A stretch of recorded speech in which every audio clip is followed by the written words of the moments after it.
Amanda, many people think the reason they're stuck is a lack of willpower or time. But in your work, you reveal that it often comes down to a mindset designed to protect their identity. How do Mm, you explain that to someone who's never considered that their own brain might be the one holding the back? mm, that's a good question. Well, so I think that one answer to that question is to help them to realize that even things that we think of are outside of us are our interpretation of it. So, to a certain extent, everything that's happening to us is filtered through the brain. So, the brain must have some part in it. But I think your question is maybe more directly answered by saying, like, maybe giving somebody. Okay, so listen, sometimes the self improvement world can be kind of judgy, right? It's like, well, if you would just be better, then you could have everything you want. And I think that acknowledging that whatever it is that you've been doing so far, you've been doing it for a reason. So it's not that we're going to make you wrong by pointing out that you might be stopping yourself from getting what it is you're hoping to do, but instead to help you be more compassionate and understanding of yourself so that you can change your behavior in a casual, low judgment way so that you can have more of what you want.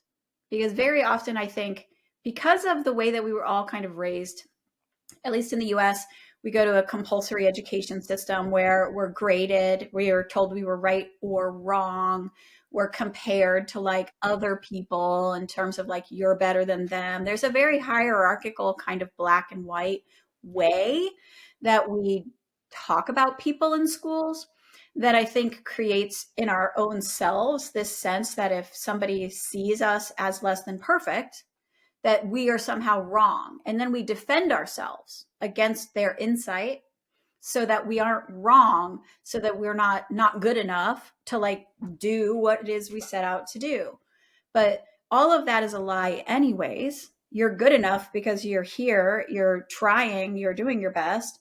And who gets to decide who's good enough anyways? So you should decide that you're good enough. And then you don't need to defend yourself against the idea that it's like your own mind that might be tripping you up a little bit. You get to compassionately, kindly see yourself differently and get a different result. Yeah, Amanda, I love your last point about being more compassionate with ourselves and feeling that we are enough. That is something that, at least for me, it took me a little bit over 3 decades to figure this out. And it's interesting because most of my life, I would just wild knuckle my way through it. And at some point, I was like, I'm just miserable. If I understand that people react differently when you give them positive reinforcement, when you're kind to them, when you have some compassion, I should do that with myself. And I'm experimenting to see how that changes my life. And I've experienced some improvements mood wise, emotions wise, feeling wise overall, because I'm not constantly attacking myself. Now, I know the key point you said or mentioned was the self-help industry. Depending on who you follow, depending who you listen to, especially now there's social media, a lot of them say if you don't accomplish your goals, it's because you're weak, because you don't want it bad enough, because you're not motivated enough. Like, screw rest, screw not feeling like it. Well, here's the thing though. Many times we don't perform or we don't achieve the goals we want because it goes against our identity. It goes against who we believe we are. So, for instance, if I believe that I might not be able to make it because I grew up in an environment where dreaming big wasn't a thing, or for instance, finding the love of my life, or just achieving, get millions of dollars, or be very successful, anytime that I'm going to try it, my nervous system is going to say, no, we're not going there because it doesn't feel safe. And I cannot speak for women. I can only speak for men. And when I'm speaking for men, I'm speaking mostly for myself. One thing I've noticed about me, and I've seen other people just doing it. Let's say you are that creator, you are that person that talks about self-help, and you say that if I don't achieve my goals, it's because I don't want it bad enough, because I don't have enough motivation. When I hear somebody like that saying that to me, and I'm unaware of everything that is going on in the world and everything that is going on inside specifically, then I'm going to start feeling ashamed of myself. I'm still going to feel embarrassed because to me, it's like, well, I should be able to. I don't understand why. If this guy says it and everyone else says it that I should be able to, then if I don't do it, then I'm ashamed of myself because I'm not enough. I'm weak. I'm not as masculine. I'm not a good provider. Fill in the blank. And that creates a lot of anger. And that anger then makes men specifically white knuckle their way through life and they just are angry at life. It's almost like, well, life is not unfair. No, it is unfair based on the narrative that you have created in your head. Now, you were oblivious to that. But I think that people don't understand that the only reason why I said just pointed out a couple of minutes ago, that the reason why they're stuck and they cannot achieve their goals is because they're fighting against a more ancient and more intelligent being in our nervous system. Anytime we will try to do something and we are not working with our nervous system but against it, we're going to lose 10 out of 10 times. How can somebody that is unaware or oblivious to all of these things kind of start becoming aware or just understand that it's not that they are weak, it's not that they don't have motivation, it's not that they're not enough, it's that their identity is not matching the person that they want to become? Well, so there's two things in there. The first is the way that you described the person telling you you're not motivated enough, right? So, like the idea of being motivated or not motivated is part of the problem, right? Like one of the ways that the reason identity is going to always have a big role, but you can shift your identity, you can make it more inclusive, like you can do that. We'll talk about that in a minute. But the first really big shift I think that helps a lot is a move away from black or white thinking in terms of your identity, right? Because you could say, I either am motivated or I'm not motivated. And then you have two options, right? And every time you like want to watch Netflix instead of doing whatever it is, you are like, I'm not motivated. I'm in this category over here, but like the categories are wrong. The whole thing is misunderstood. You're more complex than that as a person. And sometimes I think we buy into the way that we've been judged or named or labeled, um and it's like, well, I have to be like the one you described as being a man. To be a man, this is what I think it means, and it's either this or it's not that, as opposed to all these ways of being a man, this kind of man and that kind of man, and this kind of person and that kind of person. So there's a certain amount of like allowing for things to be more complex so that you have a foothold to start to see yourself differently. So like you are motivated in this area, but you struggle to stay focused in that area, for example. Or I'm very motivated to do this. I recognize in myself, I'm motivated, I want it, but I'm blocked in these ways. And then that allows you to see things, I think, a little bit more in more of a nuanced way that actually gives you more access to the kind of identity shifting that it seems that your podcast is mostly interested in, right? Like, how can I be the kind of person who, well, first we have to change how we understand what you're hoping for, you know? So it's like seeing yourself not in black and white terms, I'm an athlete or not an athlete, I'm a good student or not a good student, I'm a man or not a man, but instead it's like I'm all of these things and I'm versions of them, and that allows for a gentler, more, I think, more accurate, but that accuracy brings a gentler approach to self-development, because the truth is, you're Daniel. You're always going to be Daniel. You're the Danieliest Daniel I know, right? Like your essence is real. There's a realness to the Daniel at the center of you. And like trying to fight that by like, I'm just going to change who I am, I'm going to change my identity.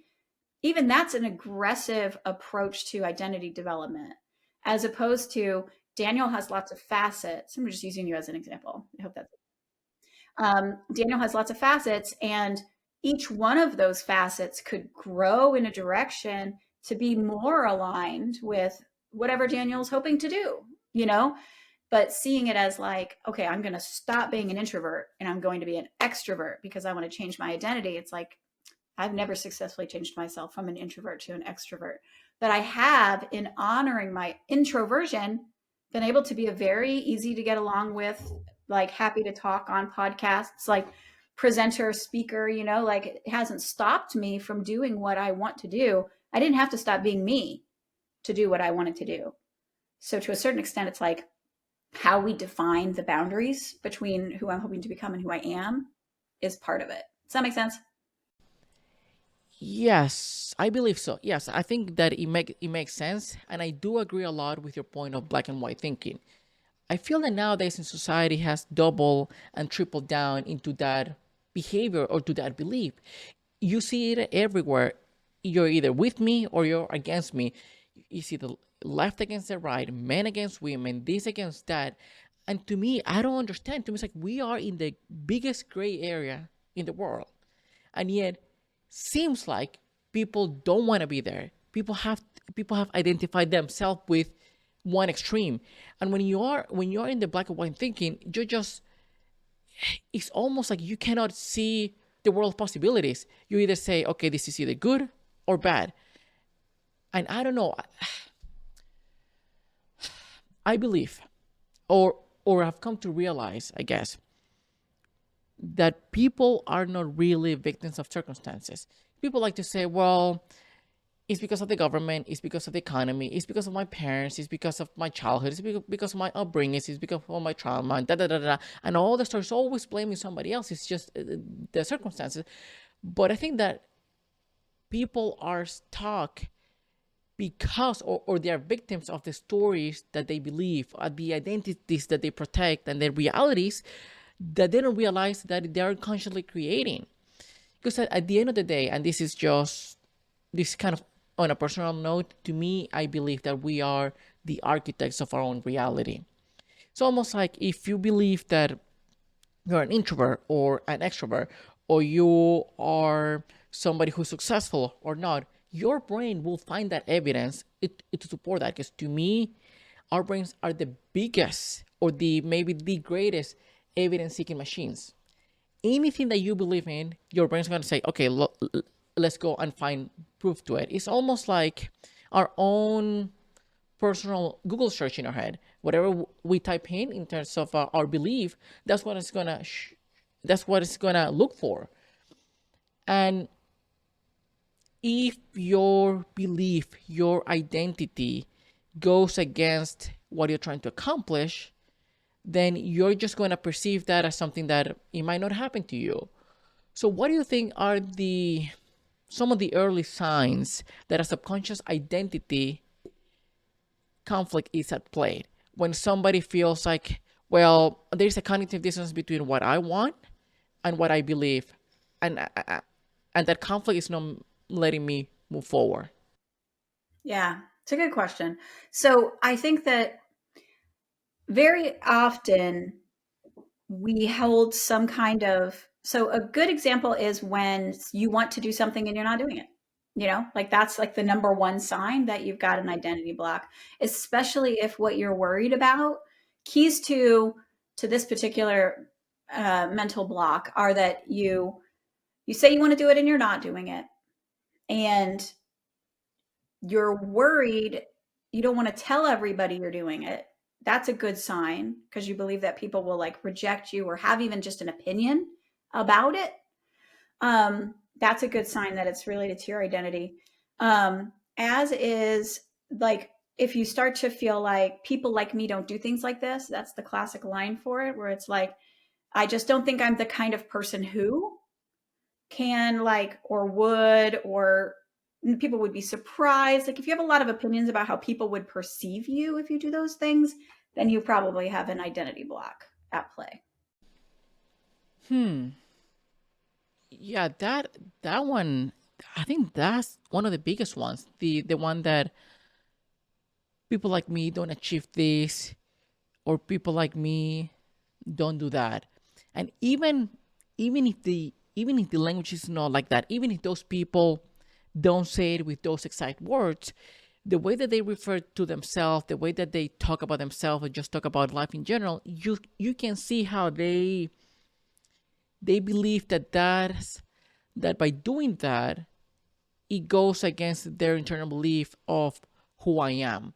It's almost like our identities are the the person we are for ourselves.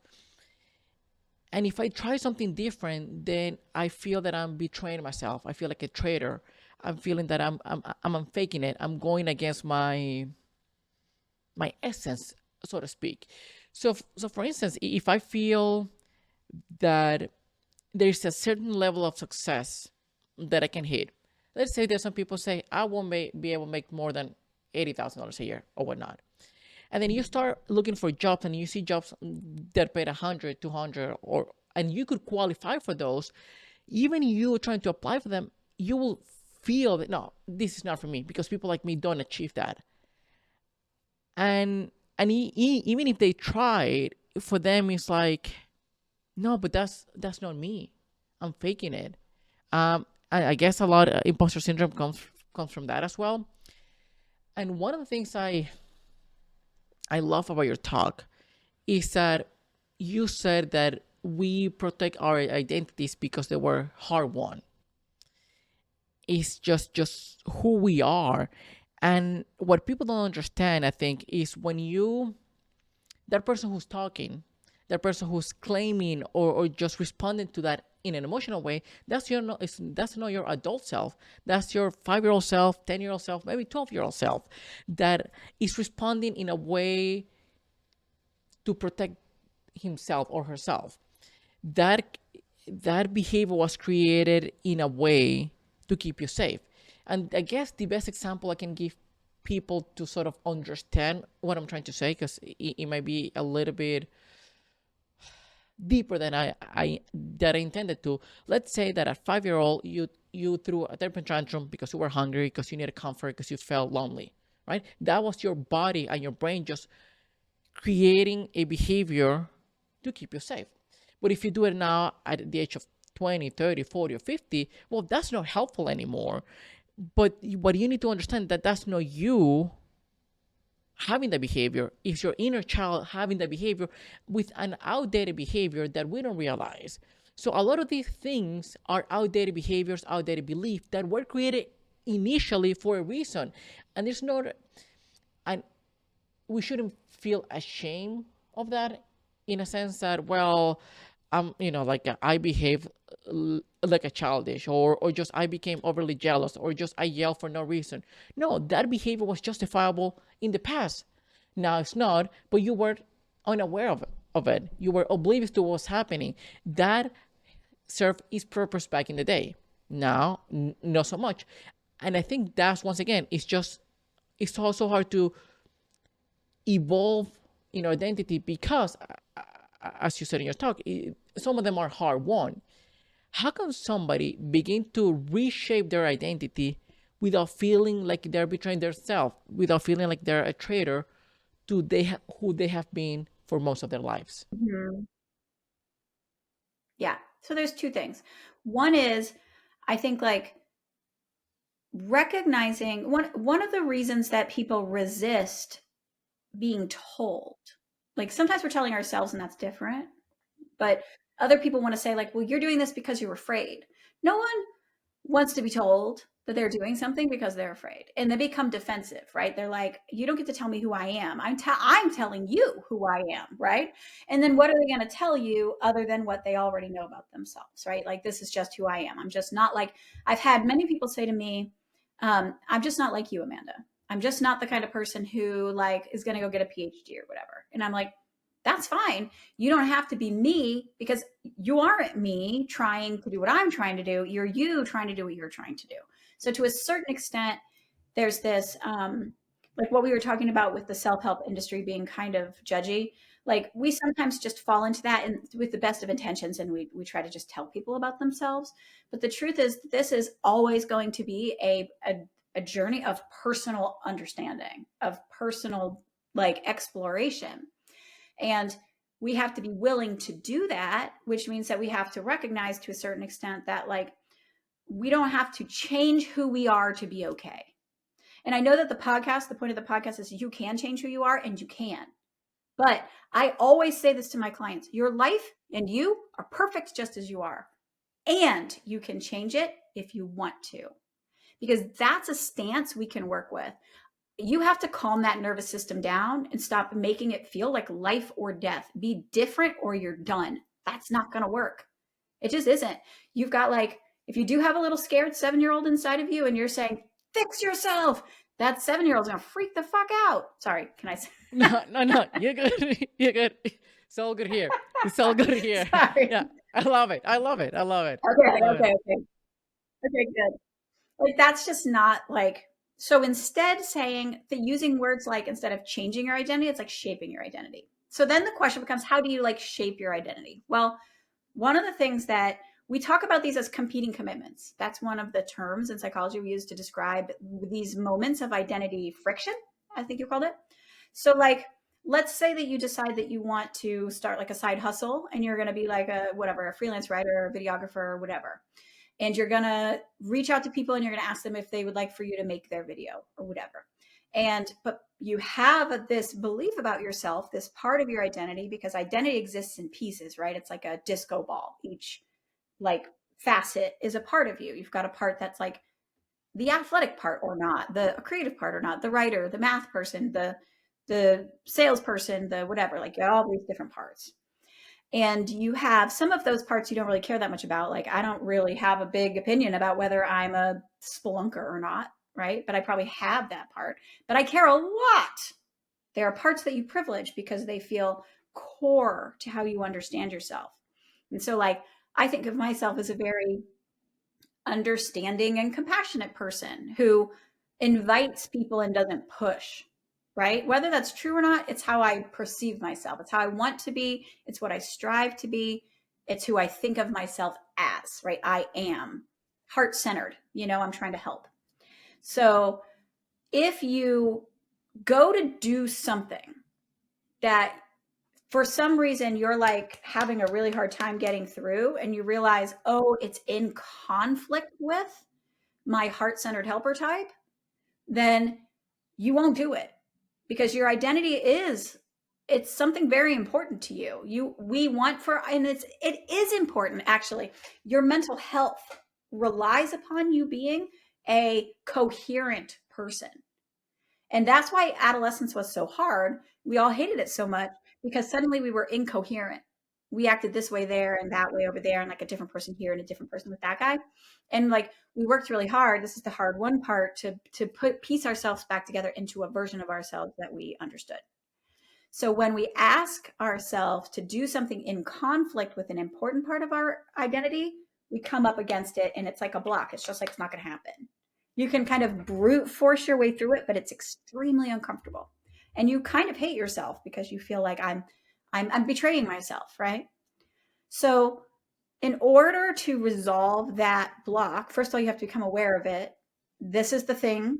But you also have to realize that like being heart-centered and selling don't necessarily have to be in conflict with each other, right? You can sell in a way that's heart-centered. And so then it's like changing the nature of the thing you are asking yourself to do, understanding it more deeply, or understanding yourself in a way that allows you to do it, that allows it to be not in conflict with each other. It resolves the conflict, and then you aren't blocked anymore. So that's how you do it. You have to be aware. Like I said, it's a process of self-exploration. And it really needs to be done with a lot of compassion so that you don't freak out, and feel like, how dare you tell me I'm wrong, because that's not going to help. Yeah, I mean, this is just fascinating. I had so many different thoughts popping in my head while I was listening to you. But first of all, I do agree a lot with you that people don't need to change. People want to change. People can change if they want to, if they feel that they are not happy with their life, that they're not fulfilled, that, I don't know, that something is missing. Now, what I mean by that is not that, well, I'm missing a partner or I'm missing a couple $1 million or whatever. Exactly. I mean, a couple $1 million doesn't hurt anybody. But yes, but the point is like, you cannot change people. People need to have the desire to change themselves. And the other thing that popped in my head when you were talking about the identities as a disco ball, the image that came into my mind like this was that we are. I guess that's why people feel they're broken. But what if instead of they're being broken, they are fragmented, and we are just pieces of a mosaic, and we have this, yeah, we have all these cracks, but we are a whole. The whole picture, like a beautiful image, but we have different pieces. We have the painful moments and the more colorful moments and the beautiful moments and the experiences, but that is as a whole, rather than, sure, we have our cracks, but that's what makes us unique. That's what just makes us who we are. And I don't know, I'm very much into reframing, in a way that I'm trying to find a story to trick my brain, to convince my brain to move forward. I'm always trying, and even that with instead of feeling broken, to me it's like, well, we're fragmented, but that is not a bad thing. It's just a good thing if you see it as a this whole beautiful image. But I don't know, it popped in my head, and I felt it was like worth sharing. I like that. I like it. And I want to go back to the one of the things you said earlier, which is like, you don't have to change yourself unless you're unhappy with how things are going. So there's also a difference that I think is important between changing yourself and changing how you behave. Because like there's a self to this, right? There's a version, we don't want to hate ourselves because who we are is good enough. Like regardless, even if like sometimes you're a little reactive, but like that's behavior. Reacting in an intense angry way, that's behavior. But the self is not the person reacting. The self is the essence of the person, and that person is good enough. But the reframing that you're talking about sits in between the self and their behavior. It's like you've probably like heard about the sort of cognitive behavioral therapy model, which recognizes that the circumstances are neutral. Period. Whatever the world is happening around you, that's neutral. It's your own thought interpreting the circumstance that creates a feeling, which would creates a behavior. So the thought is where we can change our behavior, right? But like who we are at our core is already good enough. Like I just think it's very important because sometimes I feel like we started this conversation just sort of naming the fact that like if you are being harsh with yourself, you're actually never going to successfully change because you are putting yourself like a dog in a corner, right? If the dog backed up in a corner, afraid of being hit, is not a kind dog. It's not an open-minded dog. It's the same for humans. And we put ourselves in that corner a lot.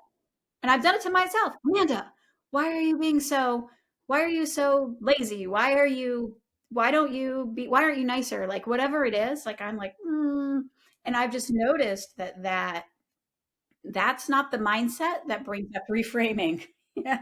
It's like, okay, Amanda, that was probably not the best way to respond, but what was it about that got into your, like, got under your skin? What might be a different way of thinking about it? I remain untouched. The core of me is good enough. But the way that I am interpreting the environment, the thoughts that I'm having, the reframes, the new ways of seeing things, if I can be calm enough about who I am as a person at my deepest core, then I can mess with all this behavior and understanding and reframes. But we don't make it easy on ourselves when we think that like the core, like the mosaic is there and it's beautiful. I think like you're right, like a reframe is a really powerful tool, but it also has to be done where um, you don't have to stay doing what you are doing. Like if you're drinking too much, you can stop drinking. If you're not going to the gym, you can go to the gym. If you're not selling your services, you can sell your services. You can change if you want to. One of the core things that when I do the work around identity, like structuring and stuff like that, it's like you have to do it from a place of kindness because otherwise it won't hold. Willpower comes from a place of forcing. But if you want to really change who you are, it's going to have to come from a exploratory and kind place for yourself because otherwise it just won't hold and you'll just keep redoing it. and wondering why you find yourself back in the same place over and over again. An alignment, I would assume. Yeah, you need to be in alignment. Yeah. That's one of the best parts of Great Work as a Concept, which is the book that I wrote. It came after the TED Talk, but there's a chapter in the book that outlines everything that's in the TED Talk. So it's part and parcel of that work. But when you stop worrying so much about am I good enough? Am I good enough? Am I good enough? Which is a lot of what like self-development is focused on. And it's instead like, can I accomplish what I came here to do? Then it's like it's in the purpose of your greatness, of your contribution, of your purpose, of your legacy. That makes it easier because it's not really about me not being good enough. It's about me being optimized in the direction of what I'm hoping to accomplish with my life. That takes a little bit of the pressure off. And I think it's a helpful tool. Yeah, man, that is quite interesting, and especially the part of us not feeling that we're good enough. And this has been kind of an obsession of mine, or I've been questioning that quite a lot recently because I wonder where that comes from. And I've interviewed some people on the podcast, and some of them have said, well, what if we see that feeling of not good enough as a feature rather than a bug, right? If we feel that we are not enough, then we put the effort to work hard and to improve, and that's how it helps us evolve, for instance. Then I have other guests who said, well, we're always enough. Our essence, since the moment we are born, we are just enough. But I think comes down to what I call the emotional reasoning. Is like, if I feel it, therefore it's true. Well, if I feel an emotion, the emotion is real, but the feeling, and to me, feelings are the meaning we give to the emotions, is not true. That feeling is based on an old story, and I think that's why when you see the people pleaser or the overachiever or the perfectionist, that all of that comes down to maybe not feeling that they are good enough. So I will overachieve because I feel that I won't get the love that I deserve if I don't work hard. Or I feel that I'm gonna fail because I'm not enough, so I'm trying to be perfect. Or I feel that I'm gonna be rejected if I'm not pleasing people. It's all kind of like a survival mechanisms. And to me, I guess it will be part of it, yes, of maybe we're not enough. But I think I kind of this point, I kind of want to pivot for a bit, and it might be a little bit selfish because this is something I'm going on, or I'm experiencing in the moment. I think it's just you have mentioned that letting go of our identity, or well, of fragments of our identity, creates some griefs. And because it turns out we don't just grieve our losses, we also grieve the parts of ourselves that were left behind in the process of, let's call it, evolution or personal growth. What helped you move through that discomfort or that grief without retreating into old habits? Hmm. That's a big question. And I think like there's a reality to life, um, that life is loss. I mean, we lose yesterday because it's today. You know, we lose our childhood to become adults. We lose that old job to get the new job. Like there just is loss. Loss is part of life. And somehow we set ourselves against it. You know, like we as though we can somehow overcome the loss part of life, even though life just that's just part of life. Like it just is. And I think like we're great at that as humans to like just refuse to accept what's true. Like, well, I'm not going to die. Well, I'm not going to lose. I'm not going to grieve. I'm not going to have any regrets. I'm not going to have any weaknesses. I'm going to be all strengths and live forever. But that's really where the suffering comes from. You know, it's like if you suffer because you want something so badly to be different that cannot be different, then you will suffer. Versus accepting. Listen, if you go take that great new job, just expect that when you leave that old job behind, you're going to miss parts of it, and it's okay. You're going to miss it, and you're going to resolve those feelings, and you aren't going to feel them as intensely soon, and you're going to be happy in your new job, and that's not going to be perfect either, and that's just life. So like when that happens, like the best examples, most of that stuff happens in adolescence, like very fervently. Adolescence is a time of great loss where like you churn your entire friend group. Almost everybody churns their entire friend group over during adolescence. The kids they were friends with as little kids, they're just not friends with them when they leave high school. Like it just is the way it is. Not always, but most. And that's very hard. And with that loss of a friend, sometimes a friend, maybe you were the push person who pushed that friend away, and sometimes you were rejected. But it's part of life is that you lose people and then you gain other people. And if you can be kind of relaxed about it, then and not think that there's something wrong with that loss.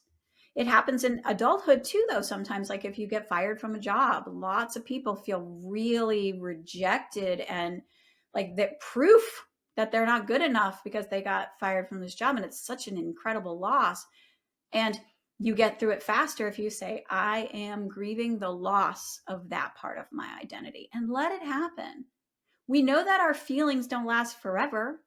Even the biggest, worst feeling you've ever had, like the worst breakup, the worst death, your grandmother died, whatever, like huge feelings, and they crest over you like waves, but they don't last forever. And so, but what makes that suffering last longer is rejection of it. Like it can't be right. Like it's something's wrong that I'm feeling that way.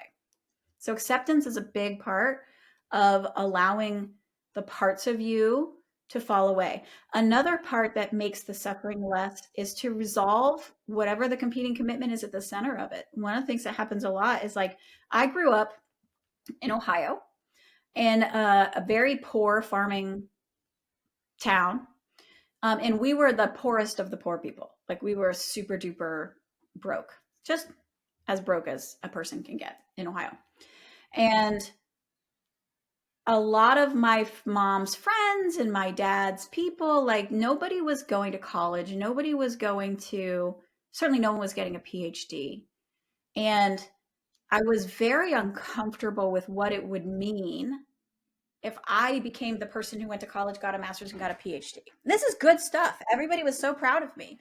But I was still like, I'm leaving behind a part of myself that was at home in this lower income, like less educated community of people. And I had to let go of that or code switch, right? Move between. I went to Columbia University in the city of New York. It's an Ivy League school. And it was so weird for me, this was my PhD, to be there amongst people who talk like that and then go like home and be around people. The classic example I think of is in Ohio, we would say, someone would say, how are you? We'd say, I'm good. But if you go to Columbia and somebody says, how are you? You say, oh, I'm well. It's like, am I good or am I well? Like, who am I? I don't know. But that like there's just a reality to it. Like if I fought against that and tried to be I could have suffered a lot, like really worried about leaving people behind.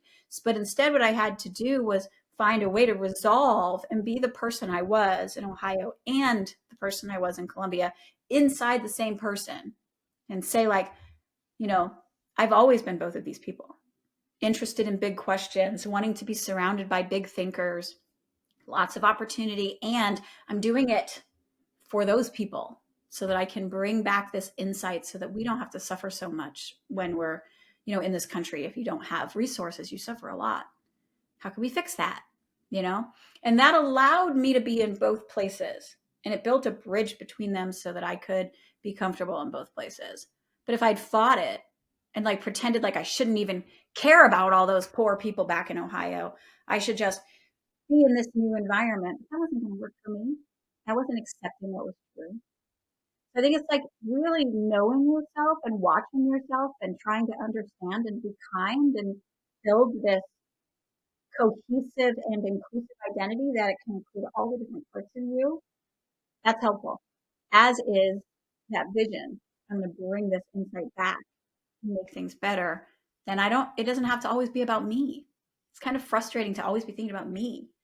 Let me think about the work. Let me think about the great work, the legacy, the contribution. That helped me a lot. Yeah, that is quite fascinating. And pointing to the thing that you said at the beginning, that we all experience losses or loss, that's just part of life. And that reminded me of this phrase that maybe I read it somewhere, maybe I heard it somewhere, but I was unaware of it. And it came to my mind when I was running my first marathon. uh, Mile 18 or 20 or whatever, I was in pain. Well, everything was painful. I didn't want to even be there. But the phrase that came to my mind was, pain is inevitable, suffering is optional. And that helped me to finish the race. And even though I ran that race 2 3 years ago, I still use that phrase to decide on every aspect in my life, or every area in my life, because we can choose to ruminate, and that will create the suffering, or I just experience the pain and move on. And as you said quite a few minutes ago, that that everything is neutral. So to me, of course, nothing is right or wrong, positive or negative. We are the ones who give meaning to it.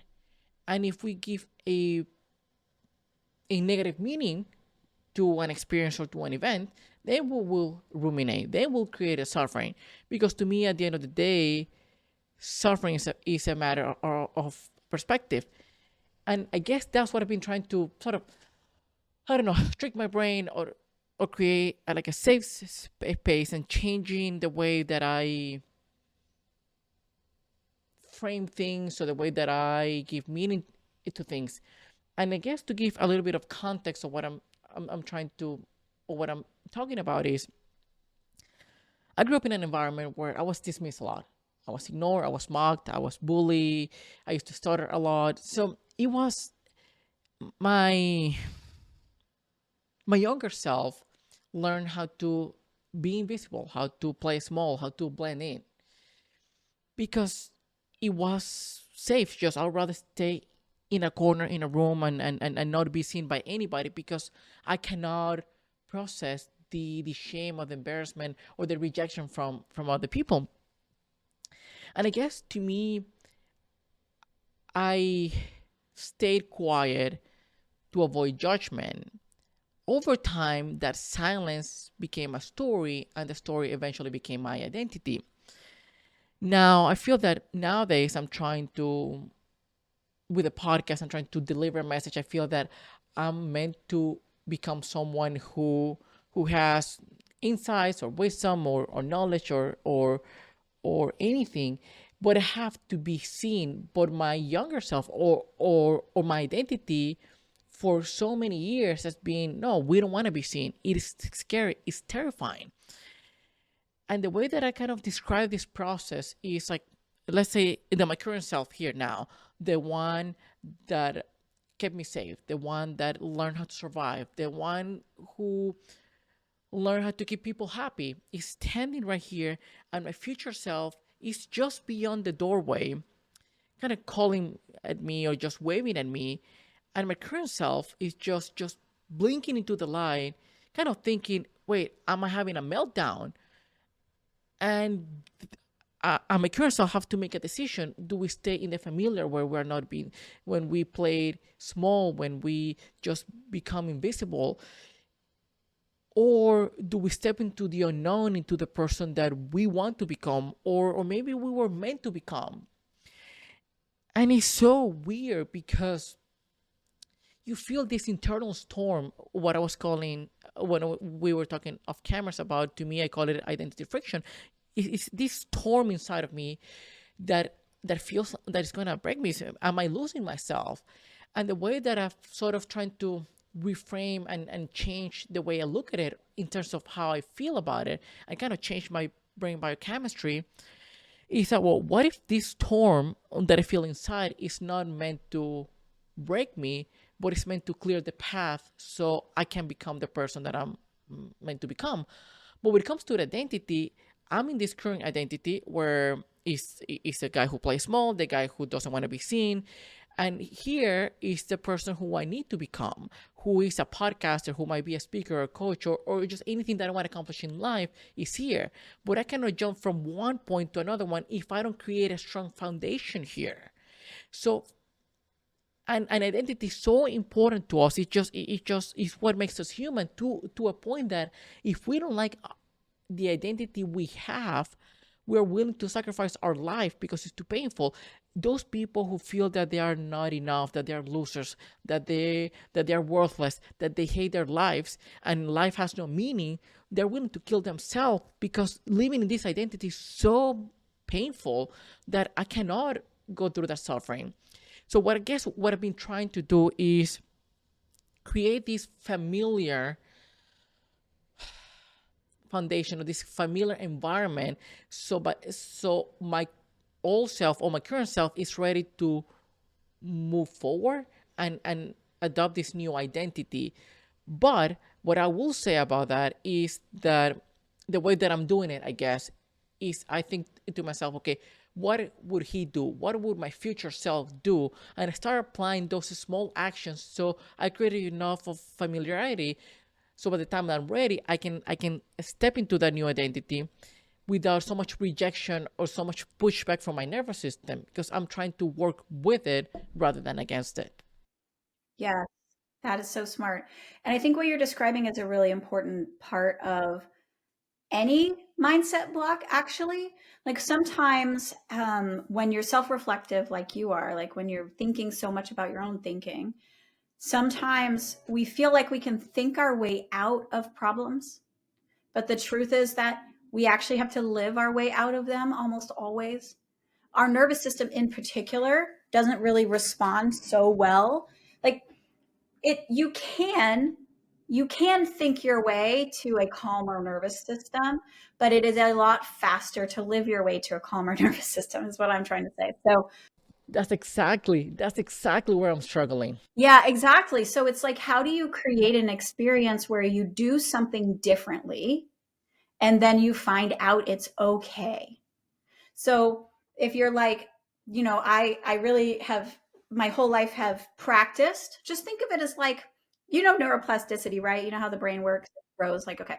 So if the brain grows a tiny bit every time you have a thought and strengthens a particular thought, then you shouldn't expect yourself to be able to. It's not like you go from having never had that thought before to having a great big super highway path through your brain that's super myelinated and the nervous system like it's not going to be like that. It's going to be one thought and then strengthen, strengthen, strengthen, strengthen, strengthen. So we know based on the brain that it changes through accumulation, not transformation. So stop trying to transform and start accumulating evidence of what you want to be true. So it's like, okay, I'm going to talk to this person. I'm going to record the podcast. I mean, you've already done it. You have this podcast, right? It's like 76 episodes long or something. So you've accomplished it. So, but like first, maybe somebody who's like, I just want to have a conversation. So I'm going to record a podcast, but I might not put it out there in the world. Or I might put it out in the world, but not actually promote it on social media. Like whatever it is whatever the next like edge is, it's like, don't try to run all the way over there. Try to like right here and then feel it. See how it feels. And it might be sometimes if the story is that we were trying to protect ourselves because when we previously put ourselves out in that way, we got like smacked down, then as an adult, life is different. But we have to live that difference before we believe that difference. So tiny steps become really big steps more quickly than we think they're going to. But trying to skip the tiny step is what keeps us stuck at the starting line. Does that make sense? Yeah, actually, it's funny because I was exactly talking about this to a friend of mine yesterday. And I think life is teaching me how to be more patient.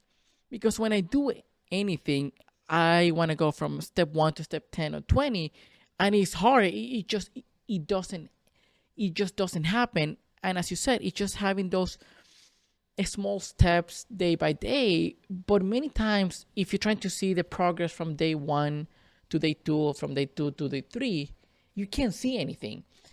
And the way that I describe this is, well, a couple of years ago, I went through I had a deep depression. And the way I describe to people how it felt like is, let's say that I have a 10,000 pieces puzzle on the table, and they're, I don't know, roughly 1,500 pieces already put together. And every night I would put a new piece down. And when it comes to the morning after, I will just look and say, well, I can't see any improvement whatsoever. But only after 6 months, or only after a year, when I have enough time and distance, I can see, oh, I can see more like a clearer picture. And that's the thing, it's just trusting the process and having that patience that, hey, if I keep putting one foot in front of the other one, I'll get there. And it depends, because sometimes some things feel, those small steps might feel embarrassingly small.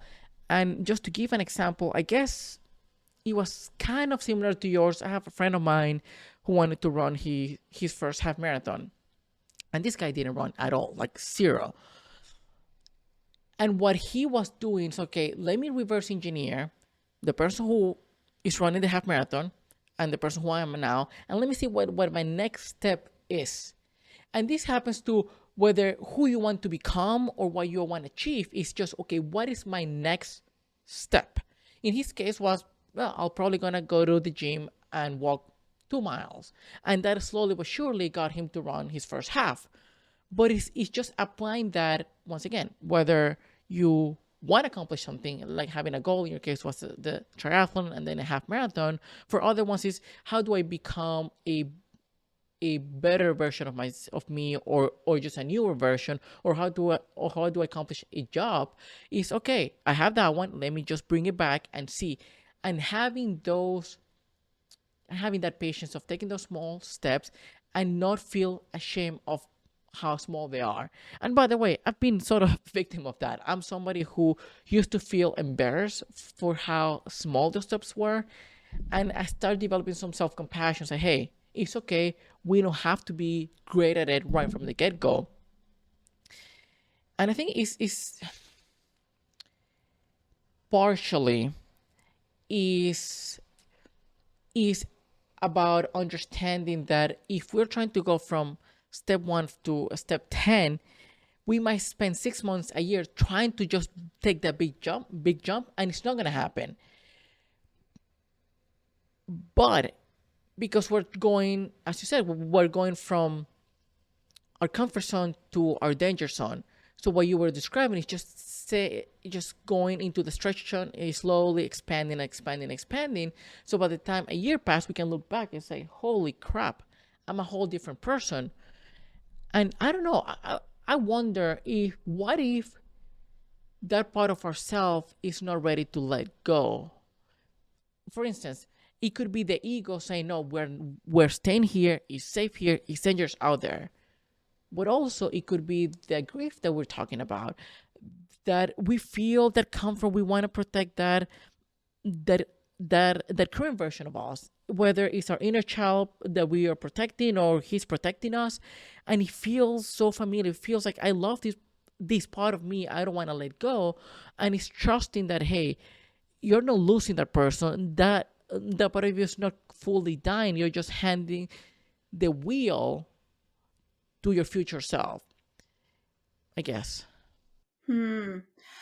So I think when we ask ourselves to do too much too quickly, our self will be like, well, that's a lot, I'm not going to do that, that's too scary. So then make the steps smaller and believe that little steps become big steps more quickly than you realize. And I do think also that's one piece. So it's like, if there's a part of you that, like, it's interesting what you said, like, what if you don't want to leave that part behind? So that sounds to me like, I'm not sure what the exact example of that is, but like, I could imagine a world where I was very angry with myself for being introverted. Why, Amanda, don't you want to go to parties? Why do people make you tired? Why, I'm like, and I think maybe when I was in college, I sort of had those thoughts. I was like, why can't I be more social like everybody else? Like, I always just wanted to go to bed. Like, can I go to bed? You go to the party, I'm just going to stay here. And I think for a while I thought, what's wrong with me?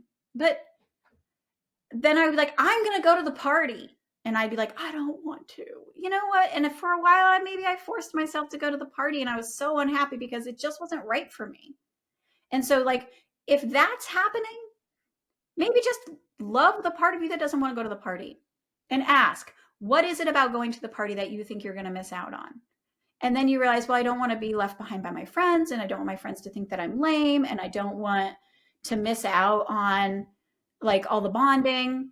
And it's like, well, if that's what you want, let's get it a different way. So some of it is just like loving who you actually are and stop fighting with yourself about who you are. Like, that's helpful. That's a helpful thing to do. The other thing that I think is helpful is if there is a part of yourself and for whatever reason you're just struggling to let it go, like you want to let it go because you realize this is not working for me. Like, I would describe maybe somebody who really struggles with money. And they can't think of a single redeeming quality for why they struggle with money, except maybe they're generous or something. They take their friends out a lot. It's like, okay, well, if you really need to change the way that you're handling money because you're running up your credit cards and you don't feel like you have any freedom, right? Then that's not necessarily something they love about themselves and want to hold on to because it's so important. It's instead something they have to figure out how to change. So it's kind of like, okay, what are the competing commitments? What story are you telling yourself about how sometimes like that particular story, like every story has a different backstory, right? Oh, I don't want to take care of my money because it was the only way my parents showed me that they loved me. And if I take care of my own money, then I'm turning my back on the one way I could feel my parents loved me or whatever. It's complicated to be humans. We have all kinds of stories. But going into it and looking at it and saying, what's really happening here is one piece of it, which is what you've been describing. But then it's also like, look out to your long-term hopes and dreams. What do you want for your life? That's where great work comes into it. It's like, who are you? Why are you here?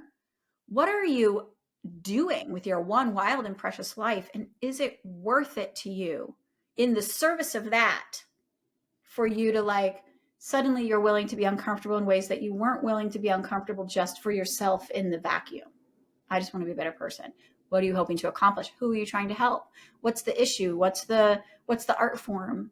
Like, what are we doing it for? So sometimes we become a little self-obsessed, and that's natural. But if you're stuck, you're like, I've done everything I can by myself in a room with my brain. Then maybe it's time to look out and say, okay, what are we hoping to accomplish here? Yeah, I can relate a lot to that, especially based on what I mentioned earlier that growing up I was dismissed a lot. I couldn't connect. I felt like an outsider, and I didn't like myself. To me, it's like I wish I could be better. I wish I could be different. Now, I've always been very authentic. I wouldn't betray myself. Oh, let me try to be this party guy or be this cool guy or no, but I will just isolate myself because who I wasn't getting connections. And that took me, I don't know, probably decades until I finally, probably 10 or 20 years for me to accept who I was. To me, I felt like I don't want to be who I am because some people might find me boring. People might think that I'm too much, that I'm going too deep because who I am, the way I have conversations, I like to understand things at a much deeper level. This is just my curiosity. And yeah, it might not work for some people, but one thing that I started doing was a couple like 2 or 3 years ago, I was like, screw it. I'm just going to lean more into it. I'm just going to embrace who I am. And somehow, some way, I start finding like-minded people. It's almost like my brain, based on how we just talk about reality and what our brain show us. The moment that I decided to lean more into that and just to accept that part of me, my brain started showing me, okay, let me show you how many people are out there that you're going to be able to connect with at a deep level that you're craving. But yeah, going back to the what I was trying to say on my previous question was, I feel that I'm supposed to be this person, or I want to become this person who has a message, whose voice matters, who can help people, change people, inspire people through, I don't know, insights or knowledge or wisdom or anything. But that part requires to be seen. And I'm still into that part of me that is that protection that to me is like, okay, we can play small. And it's just overcoming that part or just going from here to here. And many times it's not that I'm too afraid of stepping into that. It's the overwhelming emotion, maybe of the grief of this part that it's just me. So I don't know. You mentioned that we can be too much in our head. Yes, I've been too much in my head. I've been trying to think my way out of it or even my way through it. And maybe I should just do some more, I don't know, like somatic work on my nervous system. So maybe that is going to help me move forward with less resistance.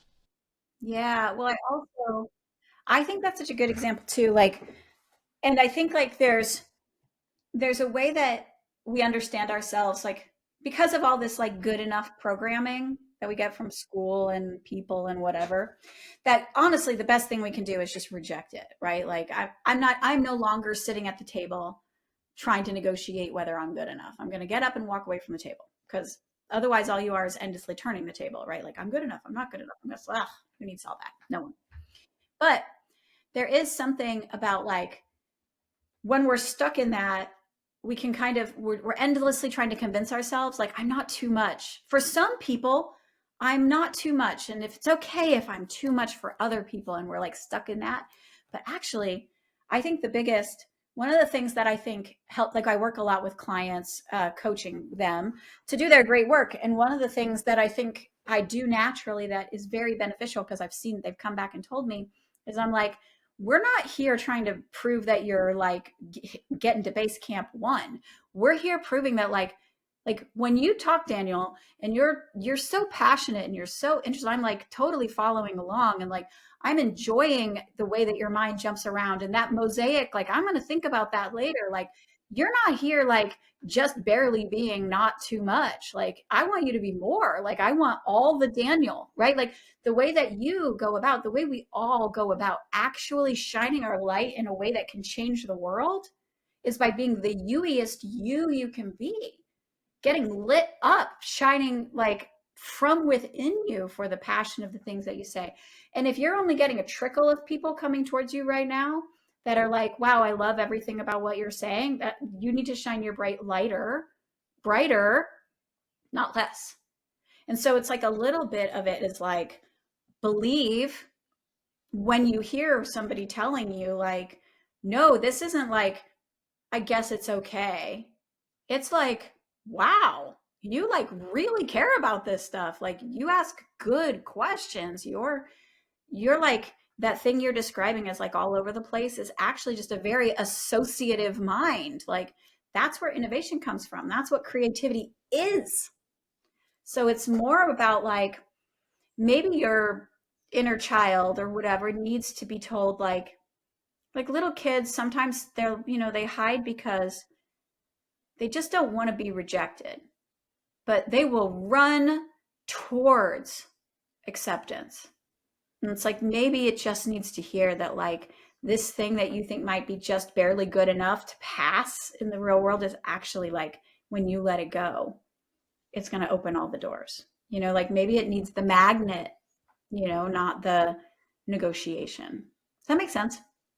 Yes, it does. It does. And I appreciate the kind words. And I think that the podcast has helped a lot because this platform allow me to have deep conversations, the conversation that I enjoy having that it was hard for me to have in them outside.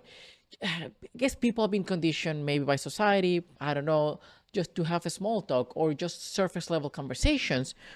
And and with the podcast, I can just set the tone right from the get go with a deep question. So I sort of let the guests know, hey, we're going to go deep and we're going to explore like cool things. And I'm drawn to people as well. there is something the way that I choose my guests, and probably 95 to 98% of my guests or my conversation on the podcast has been like incredible, awesome conversations. And I think the reason is because I'm drawn to people. I just, even though I don't know them, even though they're strangers, like there's something about that person that yes, I know that I'll have a great conversation with them. And I think it was all falling, and I've thought about this quite a bit. That starting the podcast was one of the best decisions I've ever made in my life, from a point that it allowed me to break free from this self-imposed prison of I'm an introvert, I'm socially anxious, or shy, and it has allowed me just to embrace this new version of me, this version of me that is curious and enjoys connecting with others at a deeper level, which I think is just all about alignment. And it's funny because for many years I believed that I was. Well, we're definitely going to touch about this in a future conversation because it's just fascinating. But I used to believe I was a quitter because I would start projects, I would start businesses, I would have ideas, and after 3 or 6 months, I was like, nah, I just can't be bothered. I just don't want to do it.